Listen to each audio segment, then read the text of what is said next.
অনেক সাকসেস পাক এবং যারা যে কারিগররা যারা বানাচ্ছে এত সুন্দর, যারা বানিয়েছে এত সুন্দর করে, তাদের অনেক অনেক সফলতা কামনা করি। তো তারা অনেক সাকসেসফুল হোক এবং ক্লাস ফর ইউ যেন অনেক বড় দিক। Valentine's day I think simple ভাবে কাটাও, ভালোভাবে কাটাও এবং ঘোরাঘুরি করো, সবাই ইয়াং জেনারেশনদের এটাই বলবো।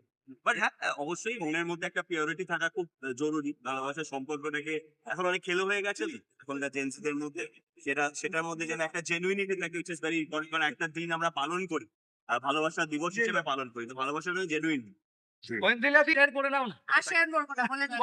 দিদি কেমন লাগলো এখানে এসে রিল্যাক্সের? ভালো লাগলো। আমার সব থেকে যেটা ভালো লেগেছে সেটা হচ্ছে আমরা আজকে ফ্লাওয়ার্স ফর ইউ এসেছি এবং আমরা সবসময় না ভাবি ভ্যালেন্টাইন্স ডে তে কি দিব কি দেবো, যদি আমি ভাবি না বছরে আমার কাছে ভ্যালেন্টাইন্স ডে নর্মাল দিনের মতো, কিন্তু অনেকে আছে যারা খুব স্পেশাল ভাবে ওই দিনটা কাটায়। তো আমার মনে হয় তাদের জন্য না এই ধরনের গিফটস খুব ভালো এবং এমন সুন্দর সব রকম শেপ অ্যান্ড সাইজে আছে। তো এমন একটা গিফট যেটা অনেক বছর থাকবে, ফেলে দেওয়ার মতো নয় বা নষ্ট হয়ে যাওয়ার মতো। ভালো লেগেছে।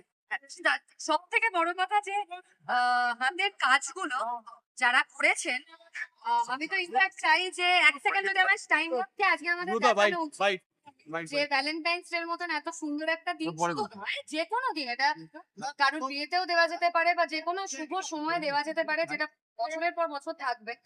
তো ক্রেডিট গোজ টু দেম যে ওনারা এত সুন্দর সুন্দর হাত দিয়ে এই জিনিসগুলো বানাচ্ছেন আর আমরা পাচ্ছি, আজকে আমরা কিনেছি। থ্যাংক ইউ তোমাদের, আরো ভালো